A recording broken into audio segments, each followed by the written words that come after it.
Ipinanganak ako noong ika-19 ng Hunyo, 1861 sa Calamba, lalawigan ng Laguna.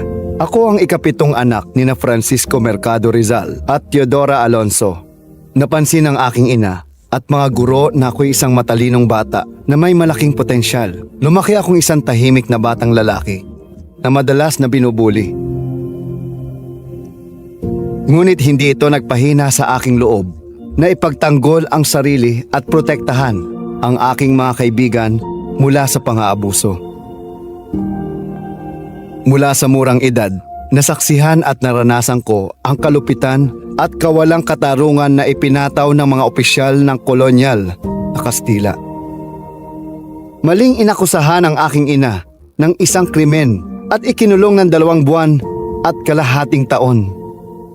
Kinilala ng aking mga magulang ang aking potensyal, kaya't ipinasa ako sa Ateneo Municipal de Manila, isang prestiyosong paaralan na mataas ang respeto ng mga Pilipino noong panahong iyon.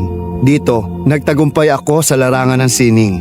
Nagtapos ng pinakamataas na karangalan at nagtamo ng aking Bachelor of Arts degree sa edad na 15 anyos. Ipinagpatuloy ko ang aking edukasyon sa University of Santo Tomas de Manila. Unang nag-aral ng filosofiya bago magpasya na lumipat sa medisina.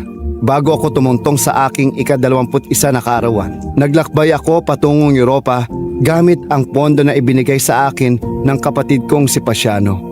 Sa aking panahon sa Barcelona, sinaliksik ko ang iba't ibang interes at sumulat sa aking pamilya tungkol sa aking mga pag-aaral at mga planong panghinaharap.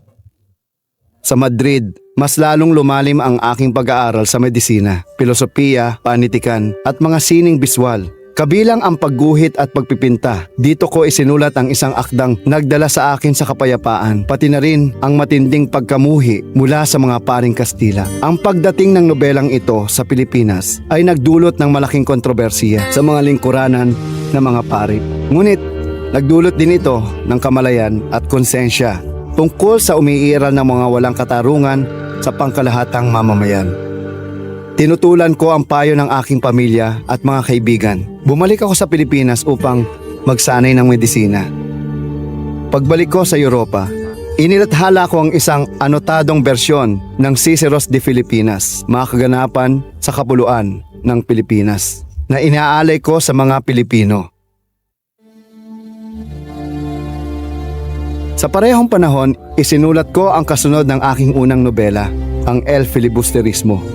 Dahil sa pagmamahal ko sa aking inang bayan, huling bumalik ako sa Pilipinas. Ang aking pagbabalik ay nagdala sa aking pagkakakulong at pagpapatapon sa dapitan, kung saan ipinagpatuloy ko ang aking iba't ibang gawain. Matapos ang mabilis at di makatarungang paglilitis, idineklara akong nagkasala at pinatawan ng kamatayan. Binaril ako noong ika-30 ng Disyembre, 1896 sa Bagong Bayan, Maynila. Sa kabila ng aking trahedyang kamatayan, ang aking pagiging martir ay nagsindi ng revolusyon na sa huli ay nagtapos sa pananakop ng Kastila at nagbigay daan sa pagkabuo ng ating bansang Pilipinas.